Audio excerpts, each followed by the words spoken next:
Thank you so much for joining me for this studio review. Tonight, we've got a run-in with the law, the studio review's first guest, and a new installment of Kitchen Chronicles. 3 segments, 5 minutes, here we go.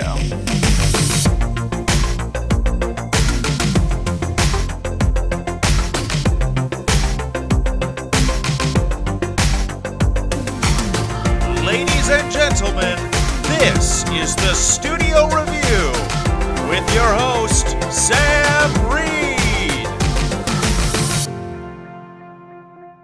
Welcome back to the Studio Review. If you haven't already, go ahead and click that subscribe button so you don't miss out on new episodes every Saturday. I wanted to introduce a new segment tonight called Launch Party, but I ran into a little bit of trouble, and you'll see what I mean in just a second, but I want you to know that the audio in this clip is 100% real.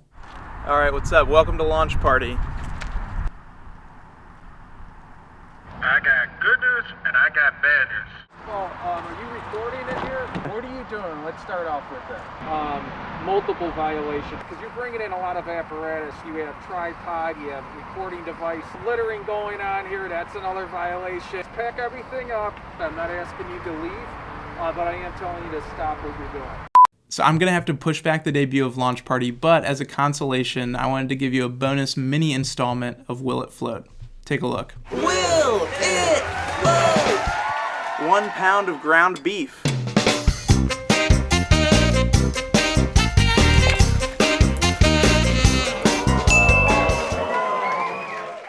Our next segment tonight features the first ever guest on the Studio Review. He's a dear friend of mine and he stars in a brand new segment called Ask Dr. Mike.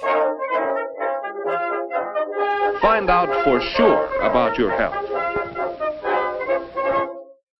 All right, I'm here with Dr. Mike Pavlak. Thanks for joining us. Yes, very happy to be here. Thanks for having me. So I've got some questions for you, Dr. Mike. We've all been sitting behind computers a lot of the day for a long time. What's one exercise that we could do to kind of reset or feel better? You'll notice that when you sit at the desk too long, you probably get a lot of tightness in the back of your neck.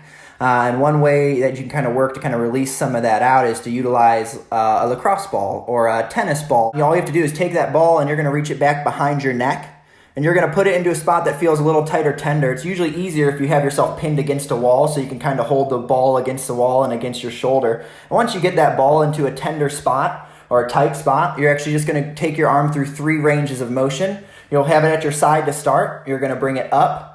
You'll then bring it across the body, and then you can use the other arm to add an actual a little bit more stretch and dig a little bit deeper, and you can just cycle in through that movement. It's a good way to kind of work through some tight musculature in that posterior chain. That's amazing. And if people don't have a lacrosse ball or a tennis ball, would you recommend using a cue ball from pool? I would not. Mainly when that thing falls, you're going to crack whatever floor is underneath you, so I'd stay away from the cue ball. Bowling ball, probably also not an appropriate option. Noted. Thank you.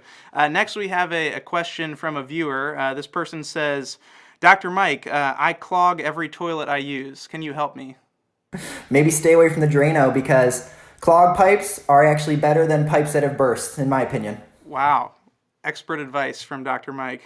Here's another question. It says, will my armpit hair ever stop growing? Man, I'm questioning if these viewers know what I actually do for work.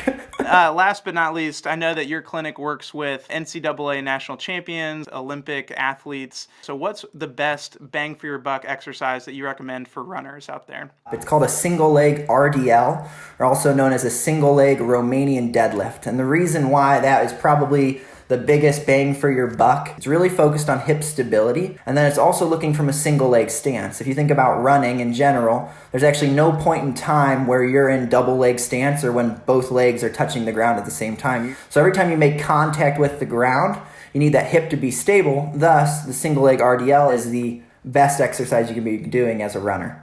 That's incredible. Well, Dr. Mike, thank you for your time. Dr. Mike and his brother, Dr. Tim, run Physio Orthopedics Performance in Akron, Ohio. Make sure you check them out. It's been a pleasure having you. We hope to see you again soon. Oh, thanks so much for having me. If you have questions for Dr. Mike, make sure you leave them in the comment section below, and I can ask him next time he's on the show. Last but not least, it's time for a new installment of Kitchen Chronicles.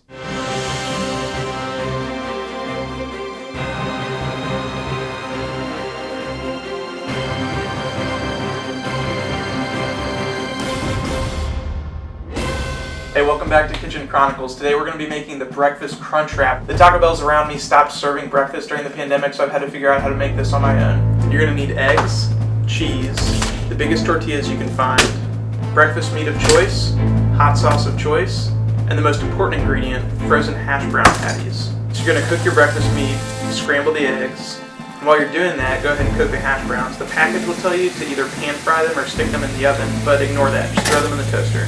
Go ahead and lay out your tortilla and apply the sauce. Place the cooked hash brown, place your breakfast meat, apply the eggs, and then the cheese. And then you fold. A lot of people will say that you need a second tortilla to fill the hole in the middle, but they're wrong. So if you fold it right, there won't be a hole in the middle at all. The key here is visualizing the completed hexagon, so each fold comes out to be roughly 120 degrees. And then finally spray down a pan because it's time to pan sear that thing. Give it a light sear on both sides, and then boom, breakfast Crunchwrap.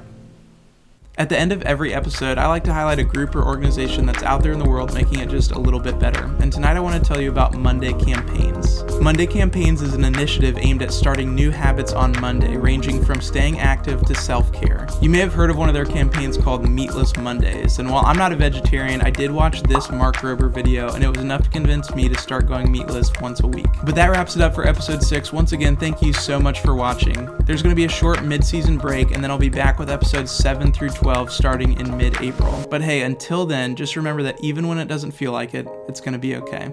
I'll see you soon.